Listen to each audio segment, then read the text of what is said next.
¿Cómo están, muchachos? ¿Cómo les ha ido? Volvimos al martes de la alegría con biología. Ujú. ¿Cómo les ha ido? ¿Cómo estás, Dana? ¿Cómo te ha ido?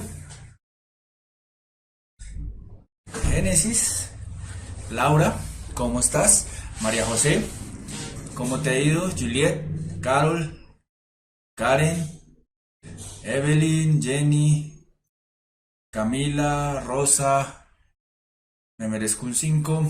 Esteban, ¿cómo estás? Jan, Cristian, Valentina. Bien. Karen, ¿cómo te ha ido? Julián. Bien.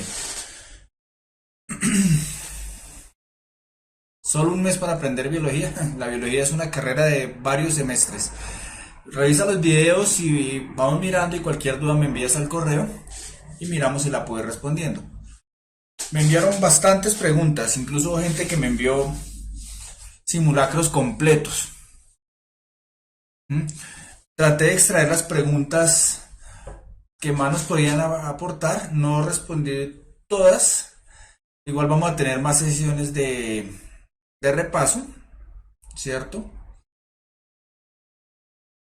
Eh, Vamos a ver cómo nos va con esta sesión de repaso.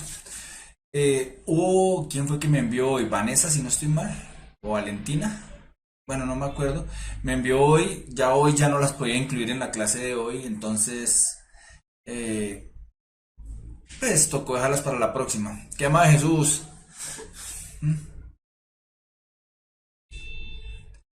Pero traté de incluir las la mayoría. Ah, Valentina, si fuiste tú. Igual las vamos a incluir, pero en la próxima sección. ¿Mm? ¿Vale? Entonces, comencemos. Eh, bueno, una pregunta. ¿Le damos de largo sin receso o quieren receso? ¿O vamos viendo cómo se nos presenta el panorama? Hola, Linda, ¿cómo estás? Josué.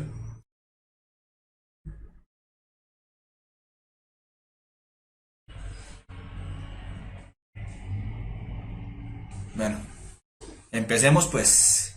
Correcto, María José.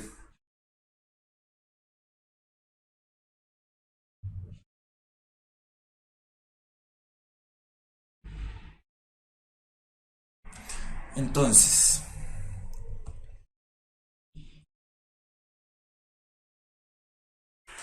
esta pregunta la envió Miguel. Teníamos una gráfica, ¿cierto? Que tiene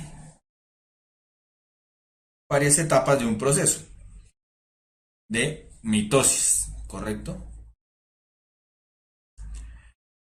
Y él me dice, bueno, que él puso la D, pero no sabe si está bien. Vamos a mirar, ¿correcto?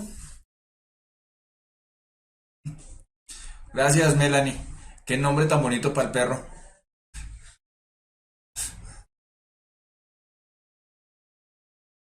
¿Qué más, Manuel? Él puso la D, pero él no dice si está bien. Vamos a revisar. ¿Si está Miguel por ahí?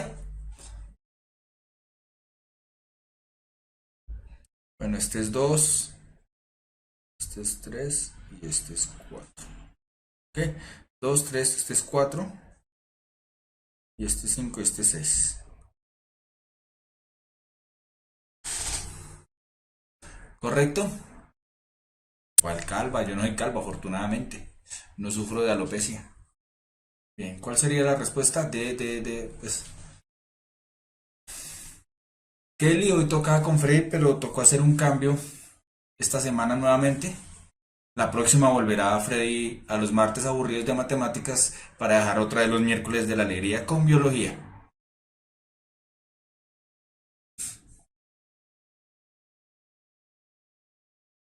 Entonces recuerden que en el proceso de mitosis, ¿cierto? El proceso de mitosis tiene estas etapas: la profase, metafase, anafase y telofase. ¿Cierto? ¿Correcto? Entonces, la profase es la fase en donde empieza a separarse el núcleo, ¿m? A formarse los centriolos, ¿cierto? A formar los centriolos, se separa, la célula está normal. Entonces la primera es la 5. En esa estamos de acuerdo. Ahora toca ver si la siguiente es la 3 o la 2. Como ven, aquí ya no hay núcleo, aquí apenas está formando el uso mitótico, entonces por ende la siguiente es la 2. Entonces Miguel, estabas en lo correcto, la respuesta es la D. Muy fácil. Los espermatozoides no es por mitosis, sino por meiosis, la Wabi. Uno se lo puede aprender mnemotécnicamente con la primera cifra, prometante. ¿Correcto? Muy fácil. Esta la envió Gerson. También tiene que ver con la mitosis. Entonces dice, un glóbulo rojo es una célula sanguínea con una forma particular que permite una mayor movilidad. Si en un cultivo se aíslan glóbulos rojos de un perro gran danés, se le adiciona un núcleo de una célula somática de un perro chihuahua y se induce la meiosis, se espera que las nuevas células sexuales... bueno, vamos, antes de volver a ver esta pregunta, veo que Miguel tiene una pregunta, Miguel Ángel tiene una pregunta. Dice, ¿qué ocurre en cada fase? Entonces vamos a repasar qué ocurre en cada fase de la mitosis. Dice, la profase es una fase de alistamiento. Entonces, tengo mi célula normal, como aquí la gráfica 5. Bueno, veo que Ultra Fénix tiene hartísimas ganas de estar en las clases de repaso, porque está solo tomando el pelo. Por favor, trata de no distraer a los que sí quieren estar en clase. Entonces, en la profase es una fase de alistamiento en donde los centriolos migran a los polos de la célula, ¿cierto? Y se empieza a romper el núcleo de la célula. La metafase ya no hay núcleos, ¿cierto? Y se forma el uso mitótico. Y los cromosomas migran al centro de la célula. ¿Correcto?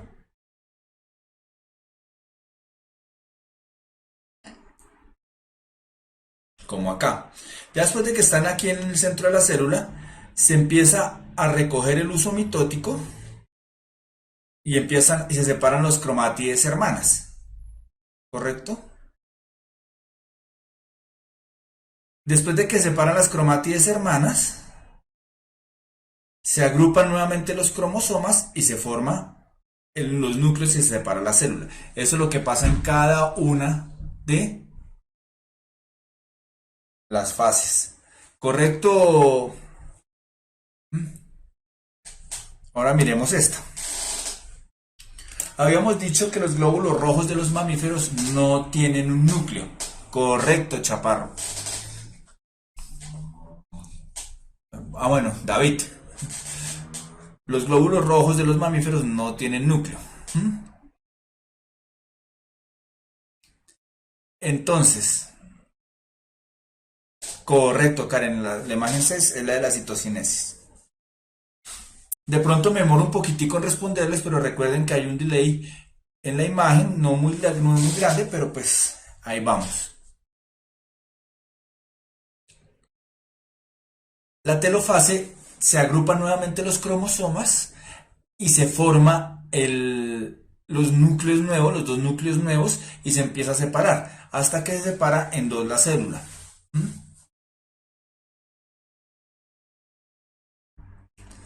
Muy buena pregunta, Daisy.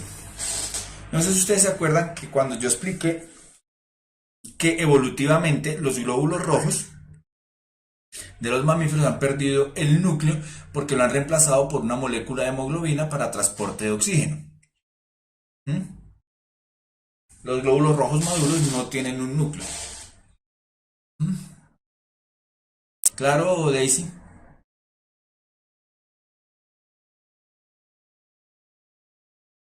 Bien. Entonces, ahora respondamos esta pregunta. ¿Qué pasaría si a un glóbulo rojo de una célula sanguínea se le, ¿cierto? Se le adiciona el núcleo de otra célula de otro perro? Entonces, podemos mirar, recuerden que los glóbulos rojos, como no tienen núcleo, al ponerle un núcleo, una célula somática de un perro chihuahua, la información será toda del perro chihuahua. Cuando yo hago meiosis, ¿qué característica tienen las células cuando hay meiosis? Que quedan con la mitad de información genética de la célula original.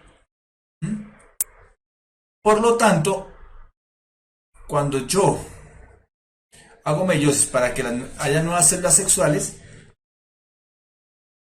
sí, no, los glóbulos rojos no producen meiosis. Esto es una pregunta hipotética, Karen. Dice que a un glóbulo rojo se induce para que haya meiosis. Así estaba la pregunta tal cual me la envió Gerson. Entonces aquí lo que quieren es que se den cuenta de una cosa, que cuando hay meiosis, primero, que el glóbulo rojo no tiene núcleo. Entonces cuando yo le pongo un núcleo de una célula somática de otro perro, el núcleo va a ser completamente chihuahua. Y cuando yo induzco la meiosis, ¿cierto? Cuando yo induzco la meiosis, Miguel, una célula somática es una célula, cualquier otra célula que no sea sexual, cualquier célula del organismo, bien sea vegetal o animal, cualquier célula del organismo, pero que no es la célula sexual. ¿Correcto, Miguel? Sí, Checho, la clase de división ya la dimos, la puedes encontrar en el canal de YouTube, puntajenacional.co.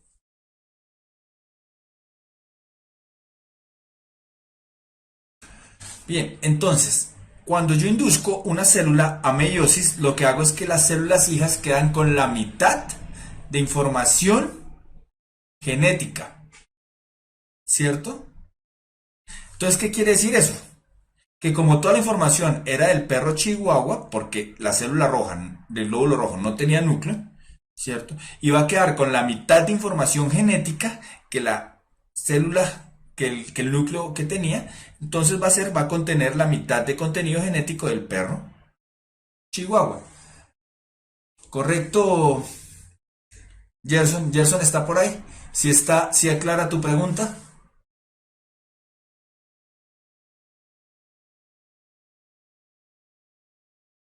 Vea, ahí hay otro que está también.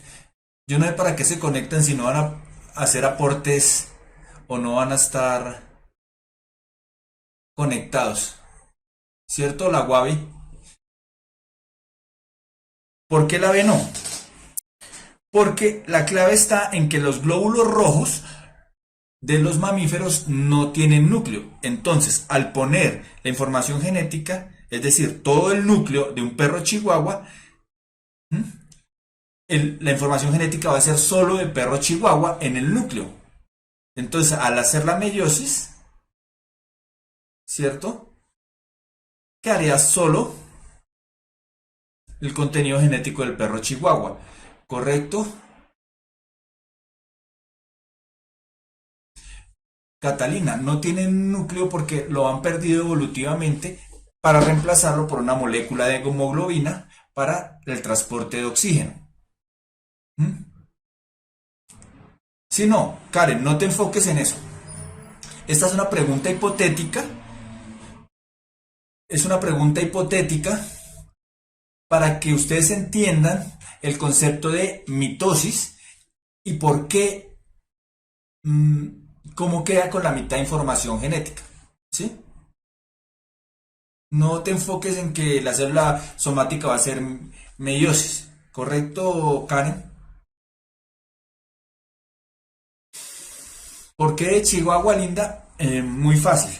Porque recuerden que el glóbulo rojo del perro danés no tiene núcleo. ¿Mm? Entonces, toda la información genética que va a tener el núcleo que le insertamos a ese glóbulo rojo va a ser del chihuahua. ¿Correcto? Sí, es eucariota, David. Es eucariota. Lo que pasa es que hay una cosa es que no tengan y otra cosa es que lo hayan reemplazado evolutivamente por. ¿Mm?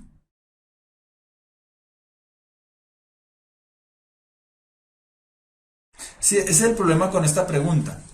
¿Mm? Es un poco ambigua.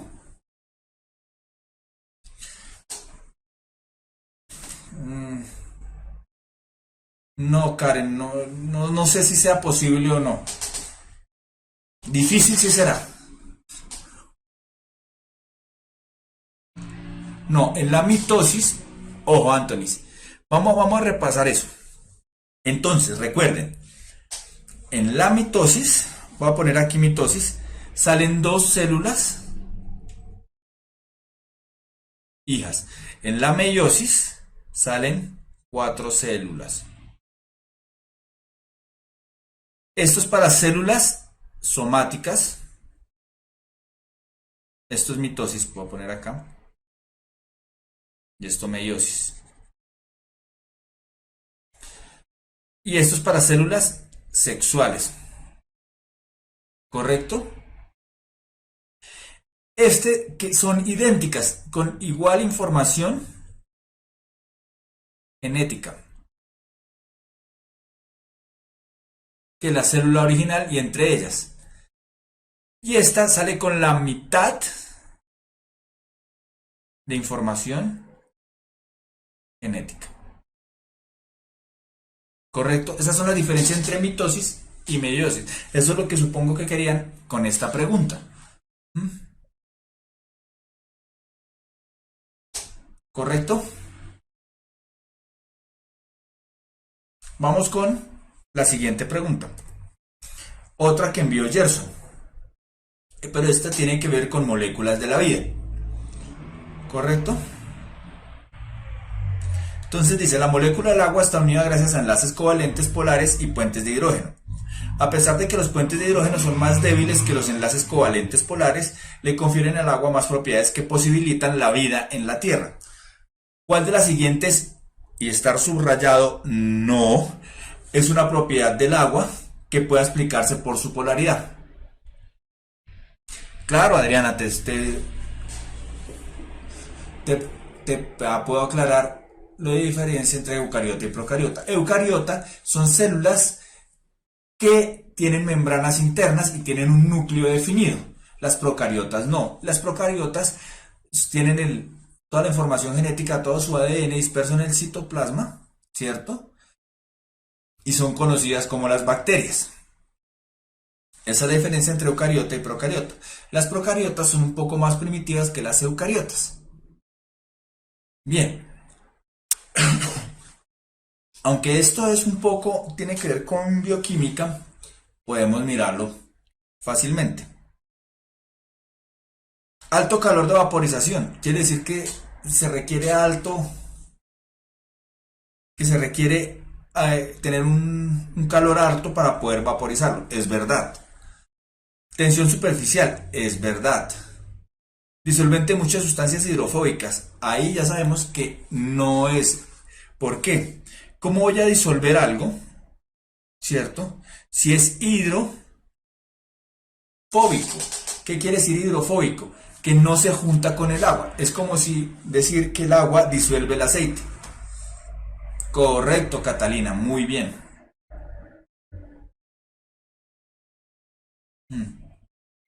Entonces ya sabemos que la respuesta, sin meternos en la parte química como tal, decimos que es la C, porque va a disolver solo sustancias hidrofílicas.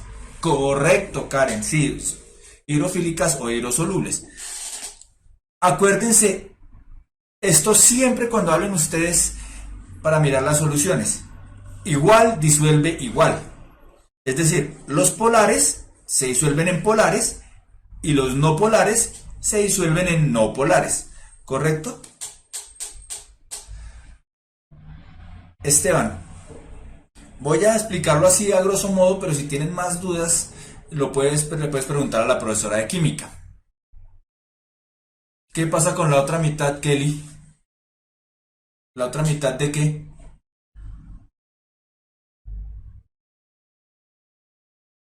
¿Por qué la A no? Porque ese alto calor de vaporización se debe a los enlaces covalentes polares que tiene el agua.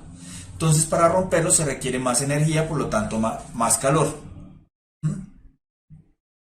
La tensión superficial es la tensión que tiene un líquido para no romper la superficie, ¿cierto? Esa es la tensión superficial. Entonces, cuando tú le pones, por ejemplo, un capilar a un líquido polar, al ponérselo, el líquido va a tender a subir. Se va a adherir a las paredes y va a subir. Esa es la tensión superficial. Exacto. Los mosquitos que patinan, los patinadores, los herries se llaman, que están en el agua y que patinan en el agua, aprovechan la tensión superficial del agua para poder caminar. Sí, eso es de física. Pero recuerden, Kelly, la otra mitad de qué? Por favor, explícame porque así no entiendo.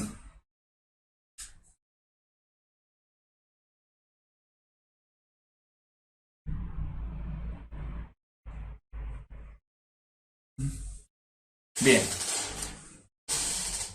Kelly, Fabiana, por favor, explícame la otra mitad de qué para poderte responder la pregunta. La D es verdadera. El sólido flota en su líquido. ¿Por qué? Porque hay un efecto que se llama la dilatación anómala del agua. ¿Qué quiere decir eso? Que por lo general los sólidos son más densos que los líquidos, pero en el agua no, cambia la densidad y el hielo es mucho menos denso que el agua, por eso el hielo flota en el agua.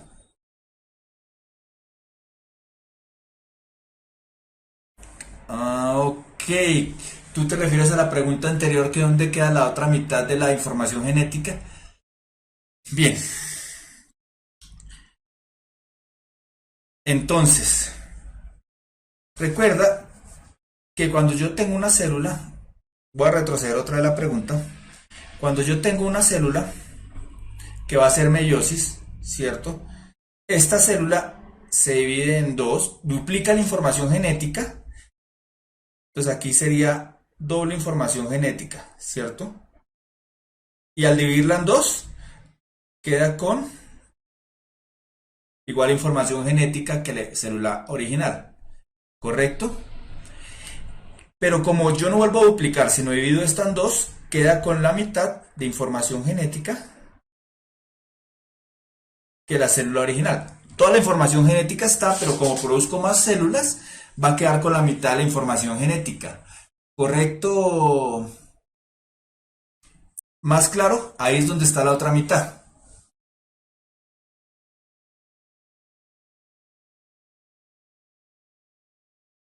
¿Correcto, Kelly Fabiana?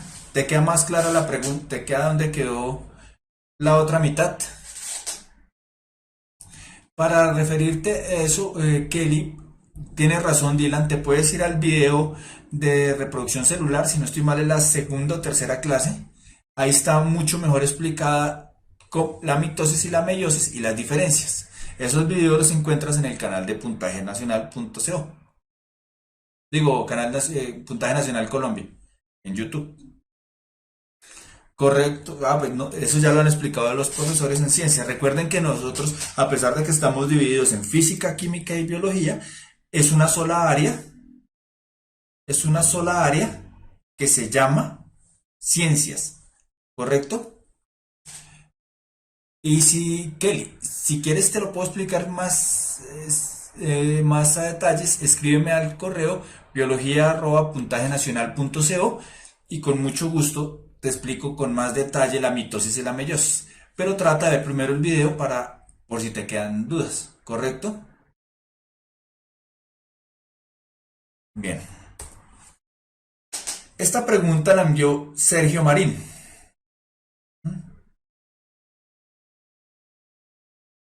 Entonces, dice, los vegetales absorben a través de sus raíces sustancias biodegradables ya degradadas,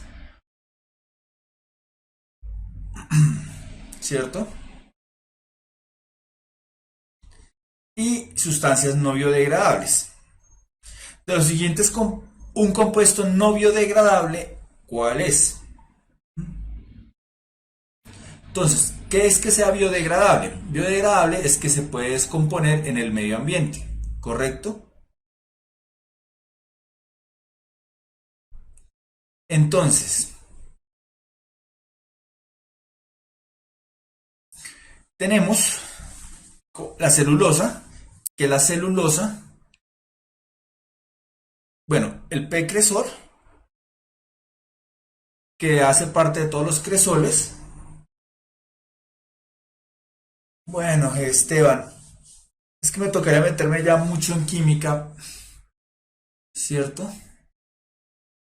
Yo lo que puedo hacer desde la parte de biología como tal, es decir, que el P-cresol es un compuesto orgánico biodegradable. Los cresoles son biodegradables, ¿correcto? Son compuestos orgánicos biodegradables. Eh, sí, la mitad es de Chihuahua, Kelly.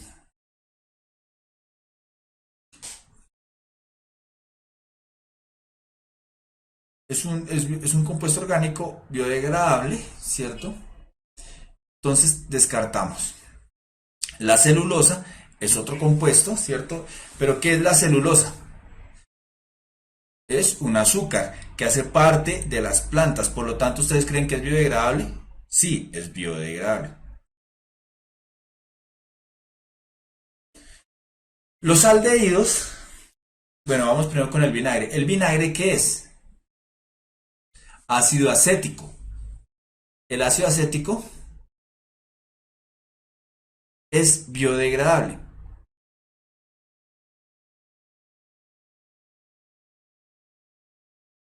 El acetaldehído, ese no es biodegradable y es un elemento sumamente contaminante.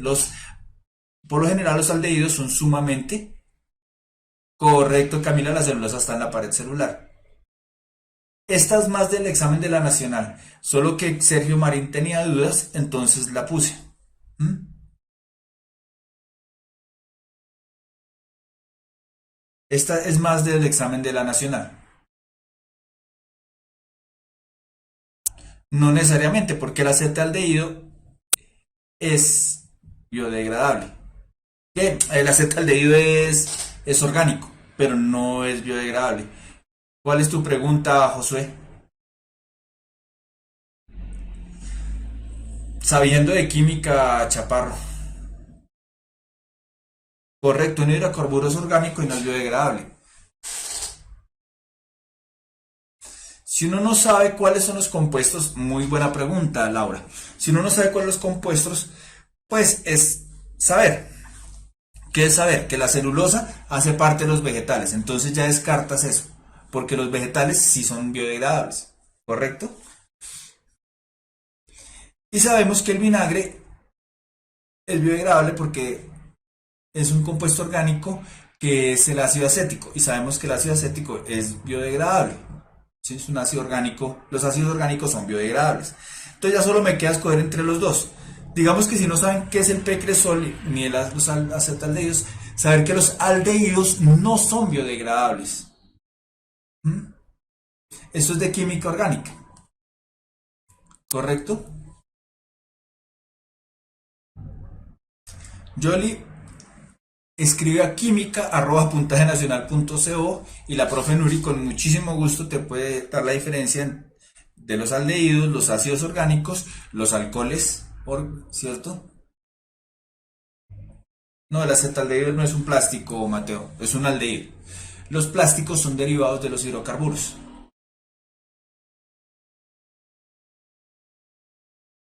Sí, la respuesta es la C. Entonces, continuemos.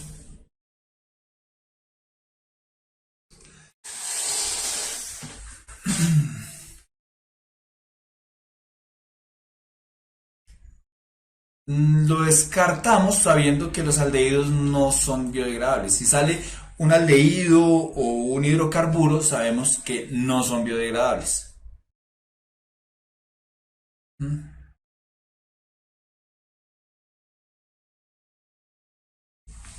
¿Listo? Me merezco 5. Envió esta pregunta. ¿Mm? Si la alcanzan a ver, está medio borrosa. Esa es la otra, por favor.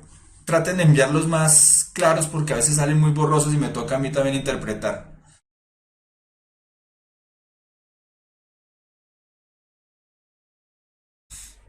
Bien. Un estudiante desarrollará un cultivo de una especie de levadura, que es un microorganismo unicelular que obtiene energía a partir de la glucosa. ¿Mm?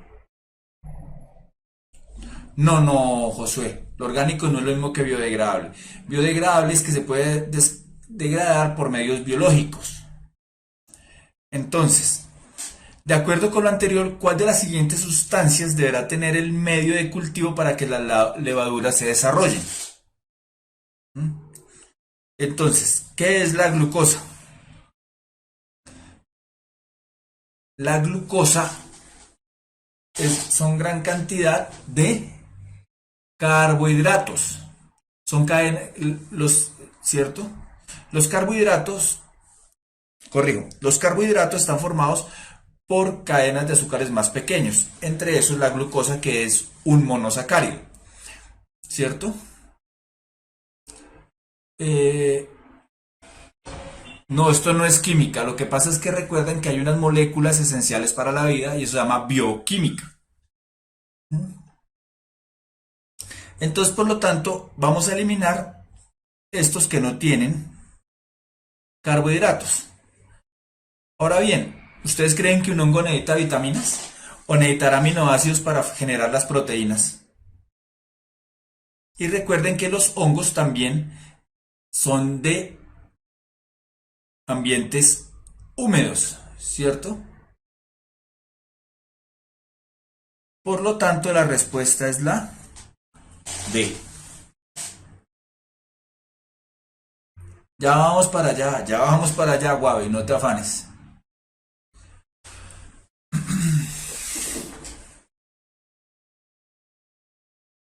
No, es la B, Esteban, porque no van a necesitar vitaminas. Los hongos son de ambientes húmedos, como lo vimos en la última clase, y los aminoácidos le ayudan a formar las proteínas. Y obviamente, si yo quiero crecer, pues voy a necesitar fabricar proteínas. Dime, Juliet. No, no, no, no, no, no. Aminoácidos no es lo mismo que vitaminas, Paul. Las sales lo que hacen es deshidratar o ayudan a formar otros compuestos. Pero las sales minerales por lo general lo utilizan son las plantas. ¿Correcto? Proteínas y vitaminas. Las proteínas son un compuesto esencial. Recuerden que vimos 4 compuestos esenciales.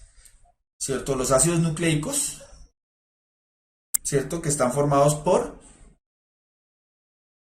bases nitrogenadas. Vimos los azúcares, ¿cierto? Que llamamos los carbohidratos. Las proteínas por aminoácidos y los lípidos, las grasas que están formadas por lípidos. Recuerden que vimos esas 4 moléculas de la vida en la primera clase. ¿Correcto?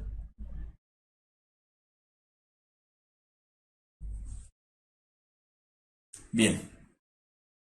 Continuemos. Esta es de célula, esta la mandó Gerson Chacón.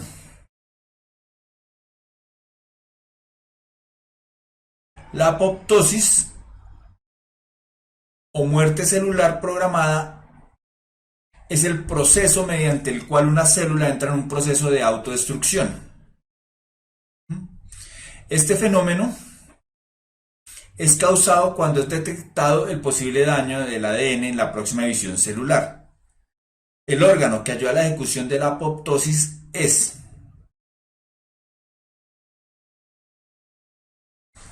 Sebastián. Evaluamos todo lo que es ciencias, o sea, biología, química y física, también matemáticas, lectura crítica, sociales e inglés. ¿Correcto? Va de lunes a jueves de 5:30 a 8. A 8:30, perdón. ¿Mm? Bien. Sí, vimos célula.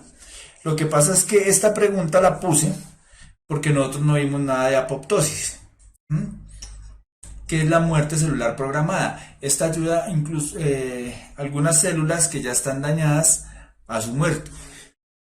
Lo que hace es que la mitocondria genera una permeabilidad en su membrana y se destruye, haciendo que la célula muera. ¿Mm? Por lo tanto, exacto, deja como de respirar, David. ¿Mm? El correo es biología@puntajenacional.co. Voy a escribirlo aquí.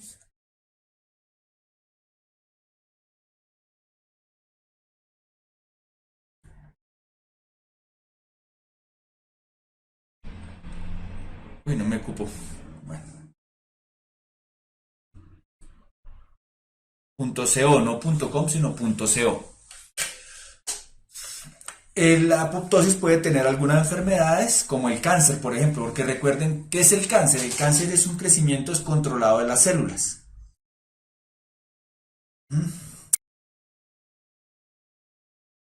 Entonces, mm, la apoptosis ayuda a que ese cáncer a matar a las células que están creciendo descontroladamente. Mm. Recuerden que la respiración celular se da por la mitocondria. La mitocondria es la que fabrica el ATP que ayuda a la energía de la célula. ¿Mm? Eso sí lo vimos. ¿Mm? Entonces, al destruir yo esa energía, al destruir la mitocondria, que es ese organelo clave para que la célula realice todos sus procesos vitales, ¿cierto? Claro, Angie, muy fácil. Los videos están en el canal de YouTube, Puntaje Nacional. ¿Qué? Canal de YouTube, Puntaje Nacional Colombia. Ahí encuentras todos los videos que hemos visto. ¿Mm? Todas las clases. Y bienvenida, Angie. Espero te agrade y sigas con nosotros. ¿Mm? Entonces la apoptosis, no necesariamente. Si deja de fabricar las proteínas que la célula puede mutar, puede generar algunos otros daños, la célula se daña, pero no necesariamente muere, Mateo. ¿Mm? La mitocondria es la encargada de generar la apoptosis. Por eso la puse porque nosotros no habíamos visto nada de apoptosis. ¿Mm? Que es diferente a la necrosis, que es cuando una célula está dañada y muere, que es distinto. Bien, Catalina, por ahí la vi, ella sí está hoy.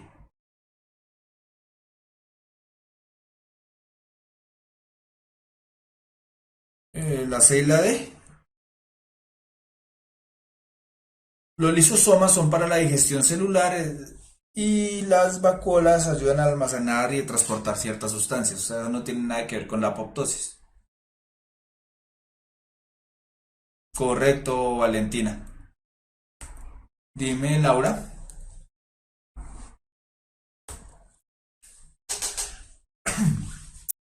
Entonces, esta es una pregunta que dice, el virus del VIH se reproduce como muestra el siguiente gráfico,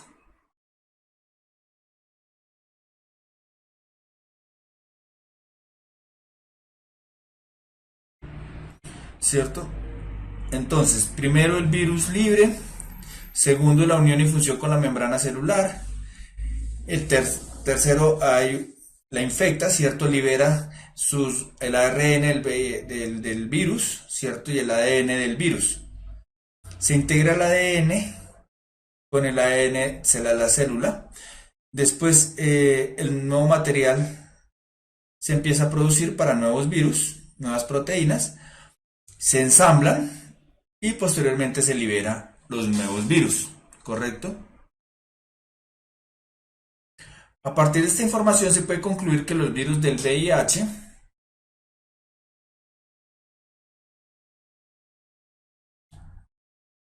al integrar su ADN al de la célula utiliza la maquinaria celular para reproducirse. Al acoplarse con la membrana la célula utiliza la maquinaria celular para reproducirse. Interrumpe el proceso de división de la célula infectada. Destruye el ADN de la célula infectada para poder reproducirse.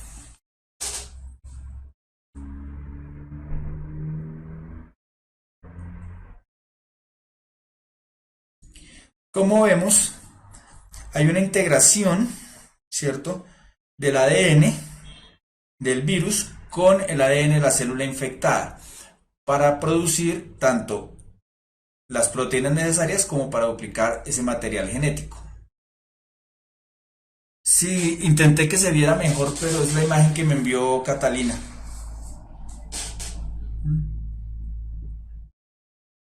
¿En qué te confundiste, Karen?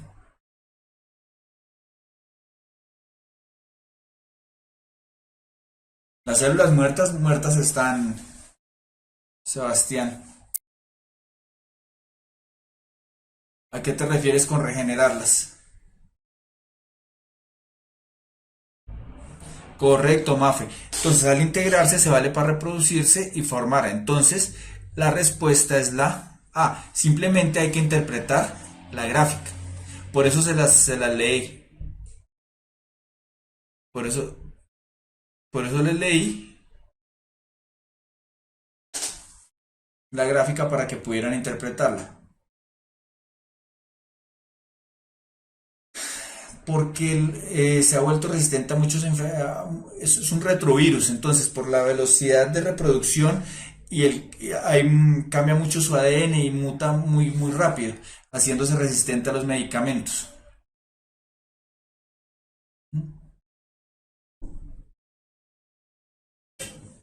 Con la misma imagen hay otra pregunta que dice, cuando están formando nuevos virus dentro de la célula, no necesariamente, Karen, los virus pueden entrar en una fase, recuerdan que vimos dos fases de reproducción de los virus, ¿cierto? La lisogénica y la lítica.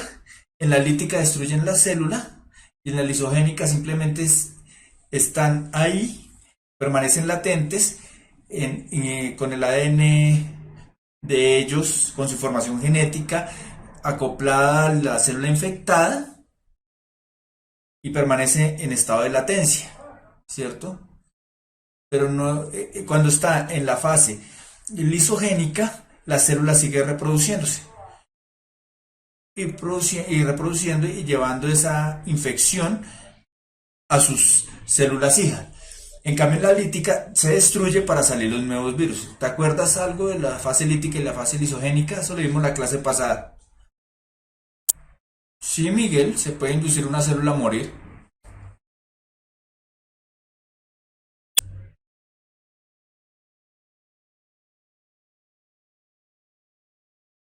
Es que esta es otra pregunta, Sarita. Esta es otra pregunta. En esta, la respuesta es la A.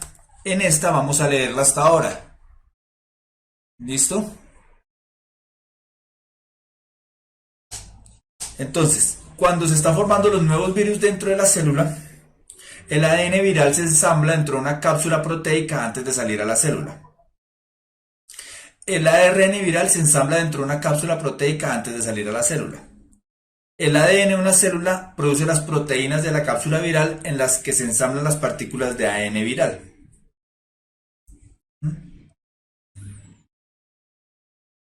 El ADN viral produce ADN celular y proteínas de la cápsula en las que se ensambla el virus.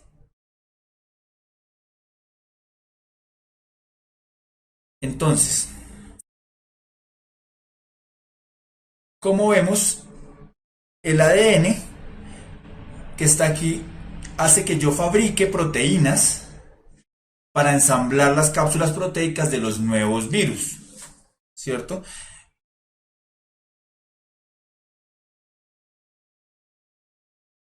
¿De qué estás hablando, Aide?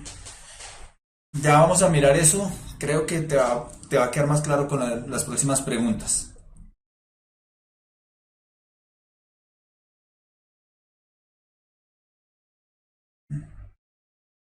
Correcto, la respuesta sería, miren aquí el ARN del virus, ¿cierto?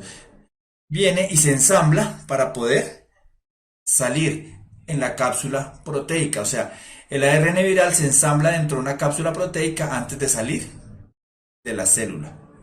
Aquí se ve en la imagen. El ARN, recuerden que hay dos ácidos nucleicos, el ADN y el ARN. El ADN es el del material genético y el ARN es la información para la producción de proteínas. Correcto, Paul. Ya lo vamos a explicar ahí. Dame un segundo. En las siguientes preguntas de pronto te queda más clara la diferencia entre ADN y ARN. ¿Vale, Aide?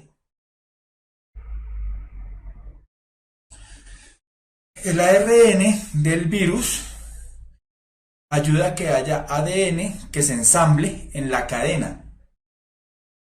Voy a revisar esa información, Luis. Te agradezco mucho.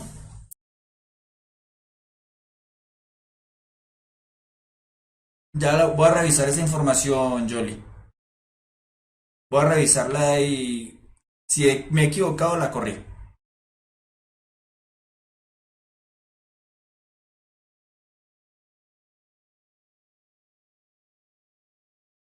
Buen libro de Cell. Si lo tomaste de ahí, muy seguramente está en la pero déjame, yo lo reviso y miramos.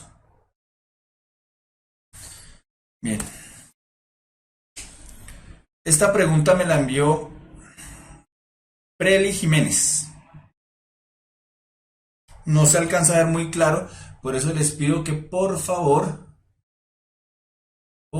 me envíen más claras las imágenes, ¿cierto? Porque a veces es muy enredado y no logramos entenderlo. Dice, el sistema inmune de los organismos posee células asesinas que llevan en su citoplasma vesículas llenas de proteínas formadoras de poros de la membrana celular.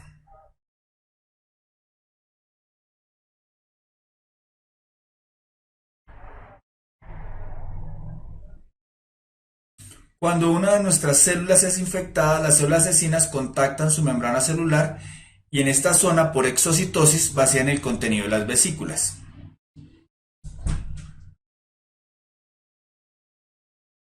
Se ha observado que cuanto más células asesinas contactan una célula infectada, esta última muere más rápido, lo que sería una consecuencia de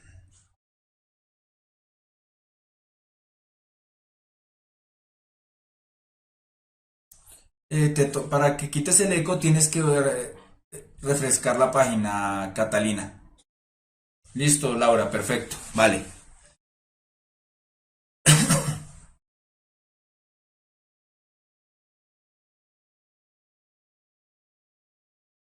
Bien, entonces vamos a leer las respuestas a ver si la logran entender. A. Un mayor bloqueo de las proteínas de transporte a la membrana que impide la adecuada nutrición de la célula infectada. B. Una disminución de la capacidad de reconocimiento de células inmunes por un cambio en la composición de las proteínas de membrana de la célula infectada.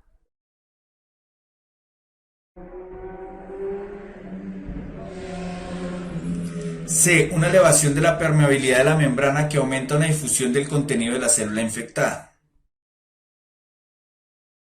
D. Una disminución del área de membrana disponible para el ingreso de O2 por aumento de la densidad de las proteínas. Bien, ¿cuál sería la respuesta aquí?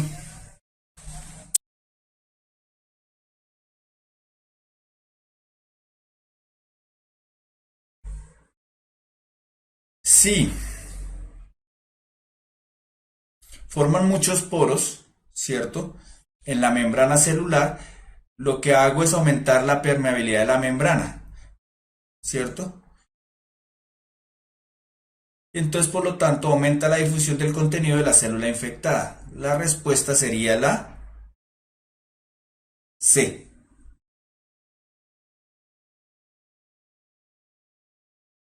¿correcto?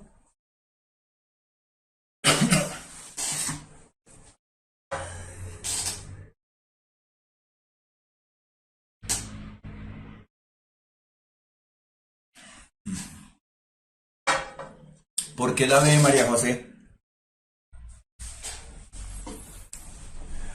Anthony, yo voy a revisar esa información y si me toca corregir, yo les corrijo, ¿vale? Yo también digo que son las mitocondrias, pero el libro es, él dice, si está en el libro, pues claramente no vamos a ponernos a discutir ahorita porque si no nos quedaríamos discutiendo eternamente eso. Yo lo reviso y miramos, ¿vale? Porque lo que abre las células, las vesículas, forman poros, es decir, aumenta la permeabilidad.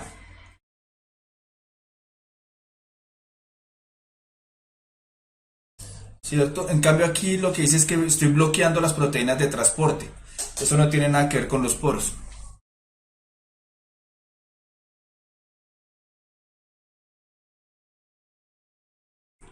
No, Mateo, no lo he leído.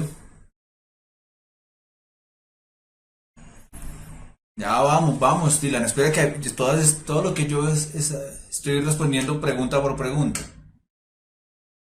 Sí, profe, la mayoría de veces está la respuesta en el mismo texto. ¿Listo? Permeabilidad es eso, que es permeable. Cuando tú dices que me voy a poner una chaqueta impermeable, ¿qué es? Que no pasa el agua, ¿cierto?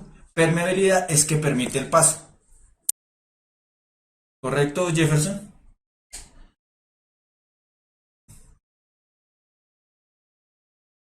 Bien. Otra pregunta de Gerson. Gerson envió bastantes preguntas. Y no sé si está por aquí.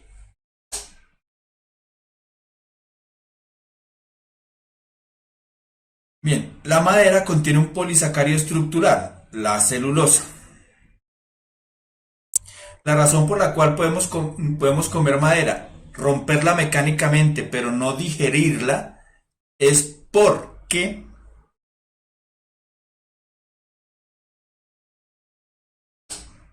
creo que sí, Laura.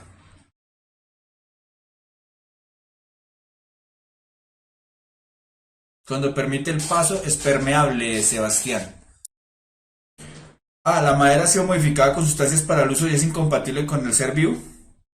B. El ser humano no tiene enzimas para reducir la celulosa en unidades.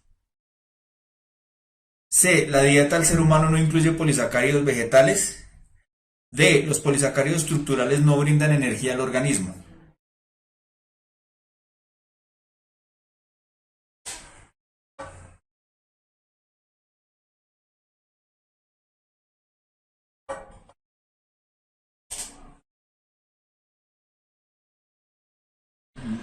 ¿Quieren descanso? Pues ya son las 8:10. Ya terminemos. Porque todavía faltan bastantes preguntas. Entonces, miremos esto. ¿Por qué nosotros no podemos digerirla? ¿Qué es el proceso de digestión? La digestión es cuando yo rompo cada uno de esos, lo que son las grasas, lo que son los azúcares, lo que son, todo eso lo rompo, las proteínas, lo rompo en sus componentes estructurales más pequeños para poderlos incluir en las células, ¿cierto? Entonces, ¿qué es lo que pasa? Cuando yo no tengo enzimas para, para reducir ciertas sustancias, es que yo no lo puedo digerir. Entonces pasan por el tracto digestivo de largo, ¿cierto? Eso es lo que pasa si yo llego a comer madera, no tengo para descomponer la celulosa de la madera. Por lo tanto, la respuesta es la B. ¿Correcto?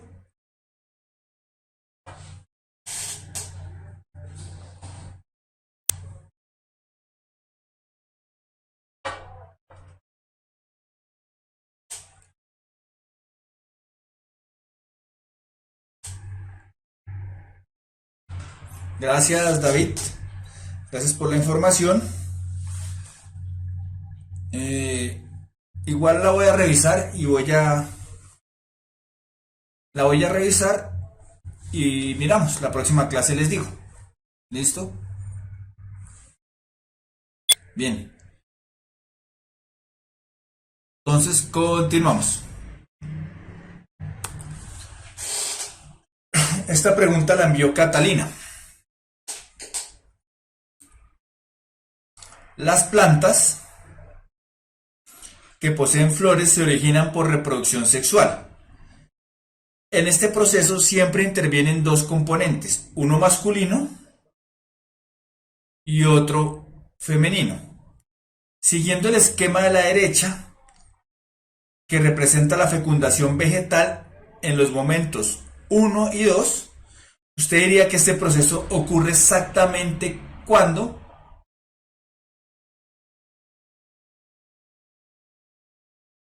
Sí, Laura, de la apoptosis o muerte celular.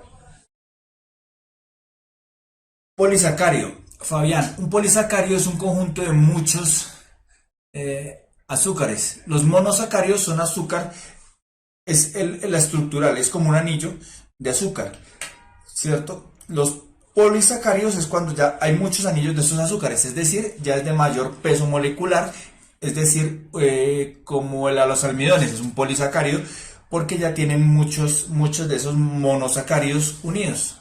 Los monosacarios es la estructura de los polisacarios. ¿Mm? Es como cuando tú tienes una casa. El monosacario sería el ladrillo, el polisacario sería la pared, ¿correcto?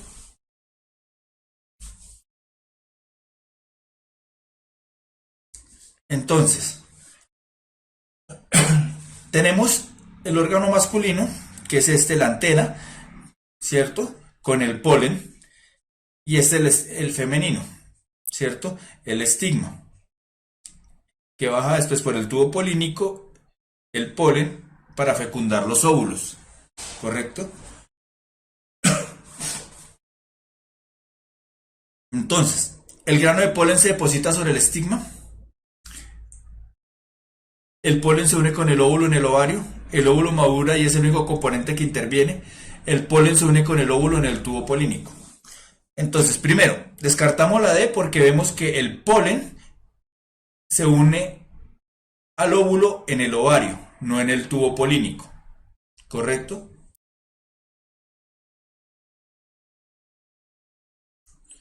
No entiendo esa pregunta, Dylan, pero no creo. Bien, el polen, el óvulo madura y es el único componente que interviene.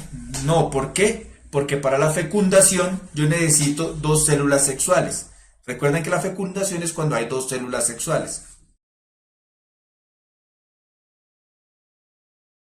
Y solamente con que el polen se deposite en el estigma no voy a tener fecundación.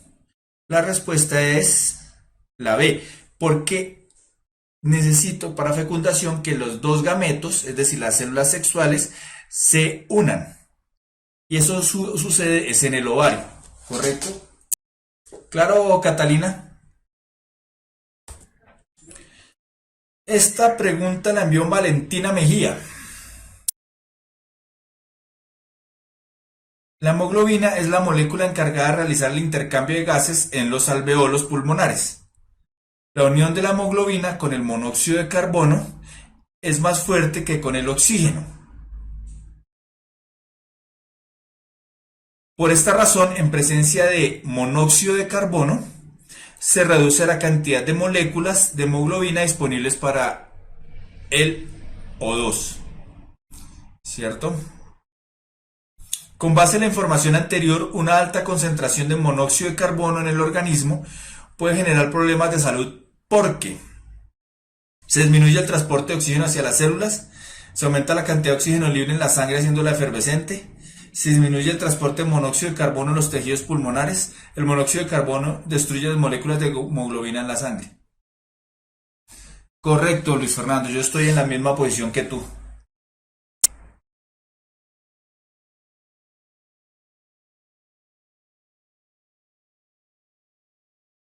La hemoglobina es un compuesto rico en hierro que tiene los glóbulos rojos y que ayuda al transporte de oxígeno en la sangre.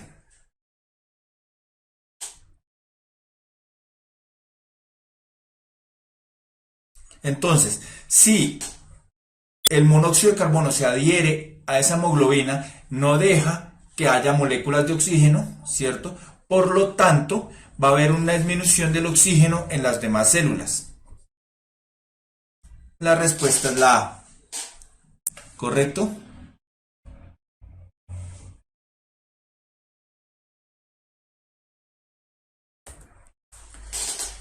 Esta pregunta la envió Gerson. Correcto, Luis Fernando.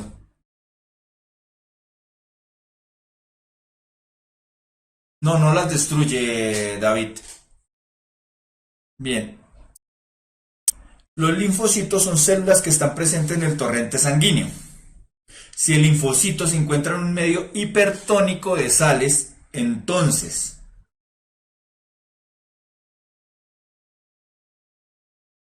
correcto, Luis Fernando, el átomo central de la hemoglobina es el hierro, que cuando se oxida le da el color rojo. Por eso cuando está transportando oxígeno le da el color rojo. Cuando está transportando el dióxido de carbono no se ve tan rojo. Por eso es que las venas suelen ser de color azuloso. William. Bien, vamos a explicar qué es hipertónico. Si yo tengo un medio, aquí tengo mi célula, ¿cierto? En 3 medios. Si aquí tengo una concentración, ¿cierto? De sales, y aquí tengo menor concentración de sales, este sería un medio hipotónico. Si acá tengo la concentración de sales igual a la del medio externo, sería isotónico. Y si la concentración aquí de sales es menor que la externa, estaría en un medio hipertónico. ¿Correcto? Entonces, sí, Karen, ya hice la clase de ósmosis. Si no estoy mal, es la primera o la segunda. Pero si tienes dudas, puedes enviarlas al correo o revisar los videos. No, esta no es tanto descarte. Si está en un medio hipotónico, entonces recuerden que lo que va a tender es a entrar agua a la célula en menor cantidad de salir. En isotónico va a entrar igual cantidad que la que sale. Y en un hipertónico la cantidad de agua que sale es mucho mayor a la cantidad que entra. Entonces, la respuesta sería que va a entrar mucha agua, ¿cierto?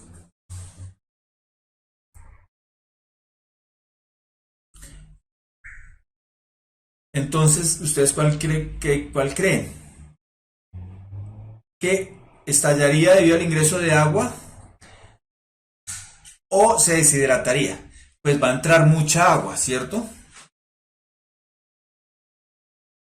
Porque estoy en un medio hipertónico. Entonces, mentiras, corrijo. Como estoy en un medio hipertónico va a salir. Entonces se va a deshidratar, ¿cierto? ¿Y por qué se deshidrata? Porque las sales, como aquí están más concentradas, van a tender a entrar. Pero va a salir mucha agua. Entonces la respuesta es la C.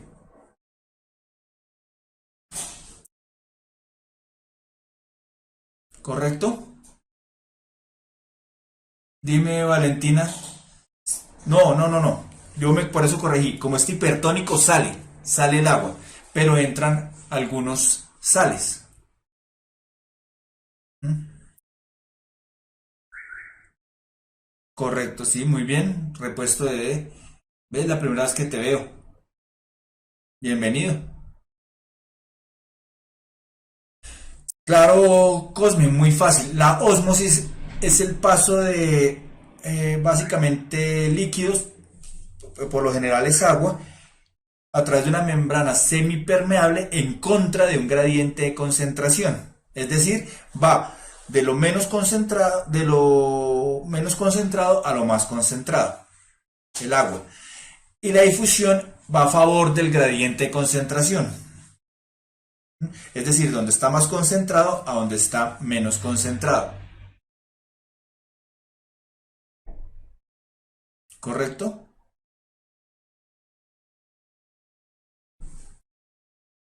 Cuando es hipertónico siempre sale agua. Cuando es hipotónico entra el agua. ¿Correcto?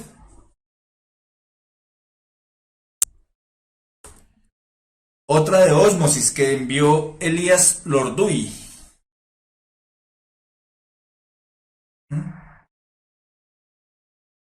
Entran sales por difusión.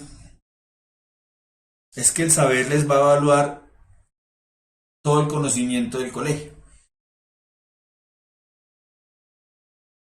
Entonces, imaginemos que tengamos dos rodajas de papa. Ambas son sometidas en dos vasos con agua. Uno de los vasos contiene agua con sal y otro solo agua. Al cabo de 2 horas notamos que la rodaja de papa sometida al agua con sal disminuyó su tamaño. Esto se explica porque la papa sufre. Claro, Mafe, los podemos explicar con mucho gusto. Pero hagamos una cosa, Mafe. Revisa la primera clase que vimos en el canal de YouTube y si tienes dudas me las envías al correo, ¿vale? Pero lo voy a explicar así superficial. En la ósmosis, que casi siempre,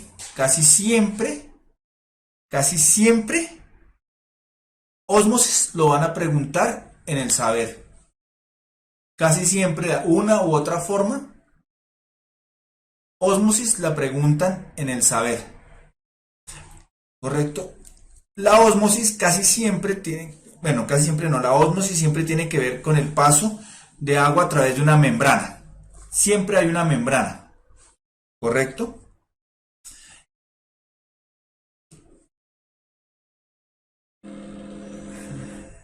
Entonces,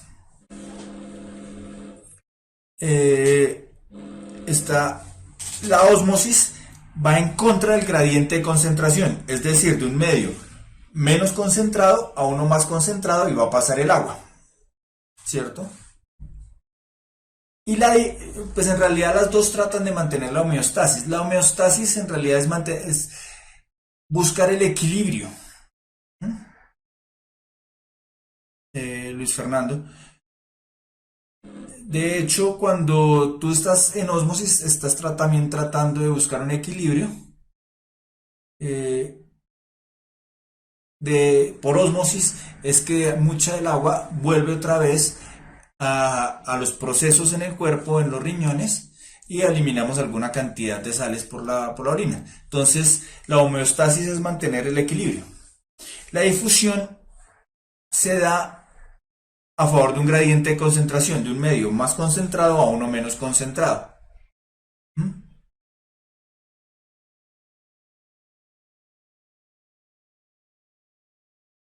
Entonces,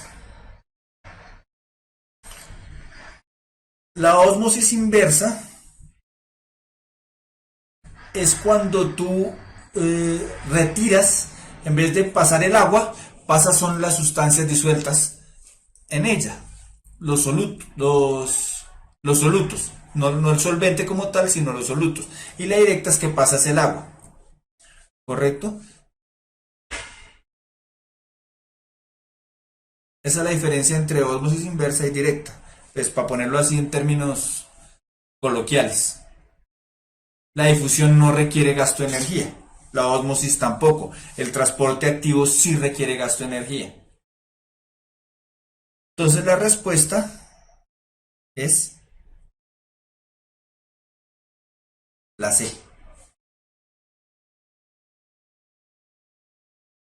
Porque la papa disminuyó en tamaño es porque perdió agua. ¿Correcto? Entonces es lo mismo que esta pregunta, solo que lo preguntaron de otra forma. ¿Correcto todos?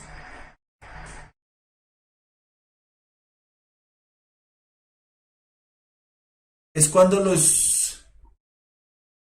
iones o las sustancias van de un medio más concentrado a uno menos concentrado, Anthony.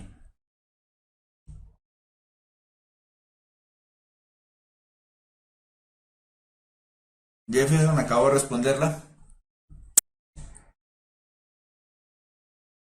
¿Qué necesitas otra vez, Laura? La papa, cuando yo meto las dos papas, una va a quedar en un medio isotónico y el otro va a quedar en un medio hipertónico. Por lo tanto va a salir agua, ¿cierto? Correcto, Catalina, muy bien.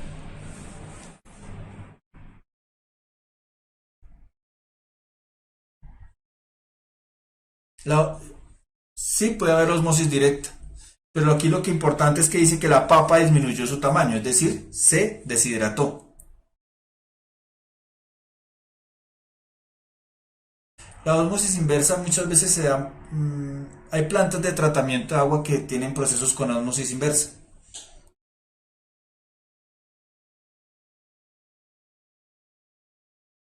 ¿cierto?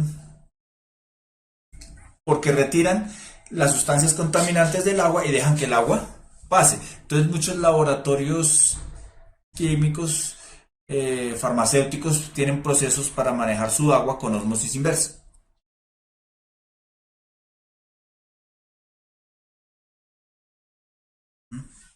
Pues en este caso no hay inversa, Laura, es directa. Inversa sería que salieran las sustancias de la papa como, qué sé yo, las sales minerales de la papa o los almidones de la papa se salieran. Pero eso no es lo que pasa. Más o menos, William, sí. En términos generales, sí. No, no tiene nada que ver con la presión, Valentina.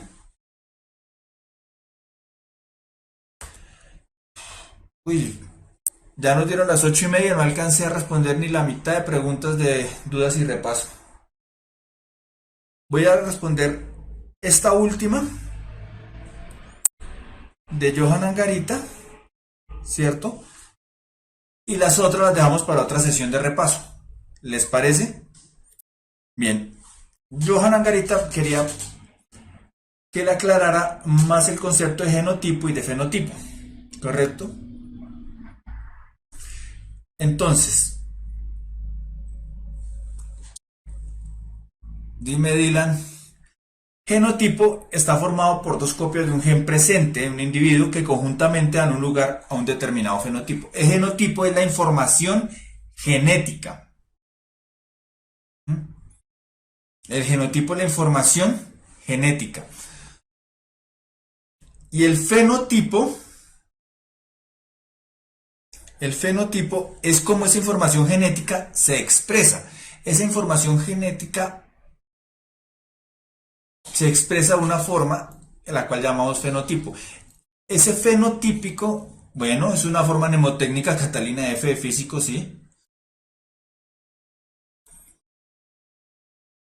Y gen de genética, exacto. Genotipo, su información genética, y fenotipo, cómo se expresa.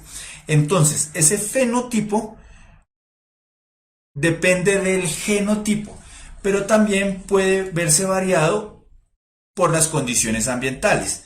Por ejemplo, ¿han visto sus conejos que son cafés cuando no hay nieve, y cuando hay nieve se vuelven blancos? Entonces ahí cambia el fenotipo y se manifiesta ese genotipo de una manera diferente, ¿correcto?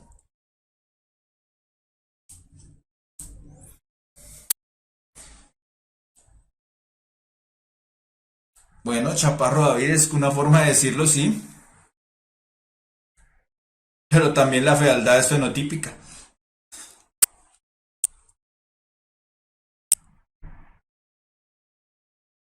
Entonces, Catalina envió esta pregunta que decía, algunos gemelos se originan cuando un óvulo fecundado se divide en dos células y estas continúan desarrollándose de manera independiente.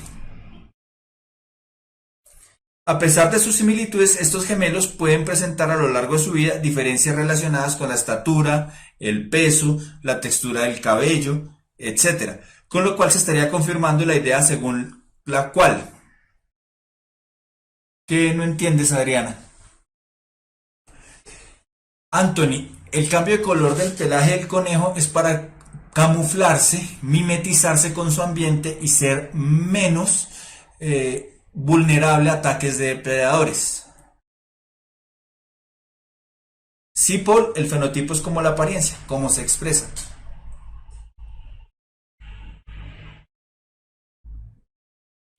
Entonces, vuelvo y repito, Adriana, para que te quede claro. Genotipo es toda la información genética. Todos tus genes, todo lo que tú tienes de información genética, es el genotipo. Y el fenotipo es cómo lo expresas. Por ejemplo, que seas de cabello negro, ese es tu fenotipo. Que tengas los ojos oscuros, fenotipo. Que seas un tipo de sangre O positivo, fenotipo. ¿Correcto?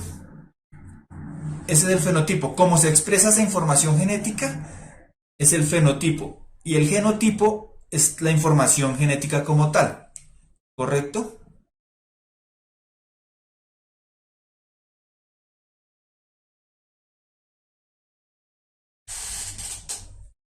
Entonces vamos a mirar esta.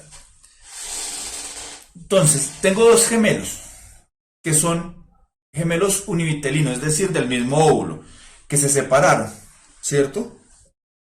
Es decir, que deberían ser iguales, pero me dice que hay diferencias a lo largo de la vida.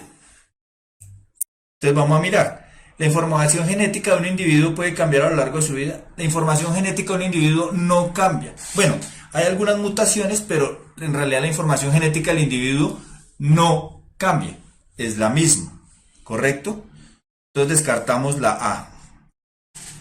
Las características observables de los organismos no están determinadas genéticamente.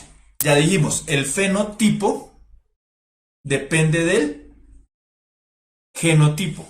Entonces, mi información genética dicta cómo voy a ser yo, el fenotipo. Por lo tanto, también la descartamos. Todos los organismos poseen diferente información genética desde el momento de su concepción. Sí, es verdad, todos los organismos poseen diferente información genética. El problema es que este es un mismo óvulo, por lo tanto es la misma información genética para ambos, porque es un óvulo, un solo óvulo fecundado por un espermatozoide que se dividió más veces de las que debía, formando los dos gemelos idénticos. Es decir, que esta tampoco es. Y sabemos que la información genética se puede expresar de manera diferente debido a las presiones del ambiente. Entonces la respuesta es la B. ¿Correcto? Entonces, por hoy vamos a dejar hasta aquí las preguntas. Sigan enviando preguntas que si yo no las voy a poner en clase, las respondo de una vez. ¿Correcto? Si no, yo las respondo de una vez para aquellos que les he respondido lo que han enviado. Y las que quedan en stand-by, yo hago la selección y las pongo en clases de repaso. ¿Vale? Entonces, ¿qué es si el mismo conejo cambia de color, Cosme?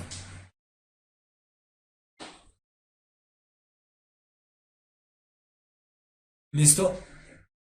Va a haber dos clases más de repaso, Andy. No te afanes.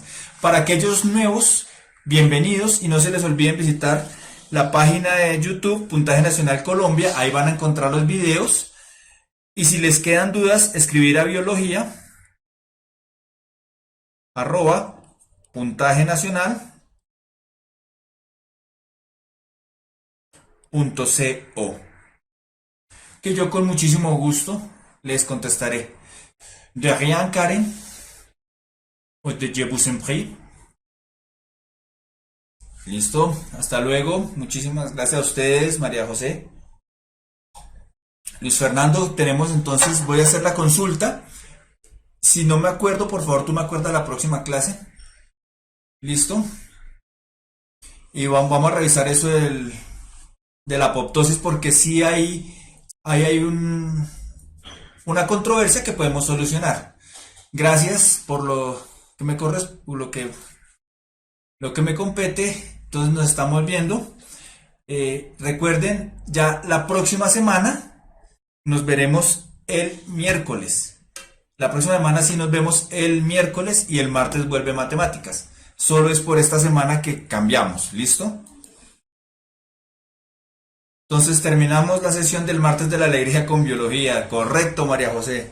Descansen, que tengan muy buena noche, váyanse a descansar. Gracias por aguantarme sin un receso. Y estamos hablando, muchachos. Au revoir.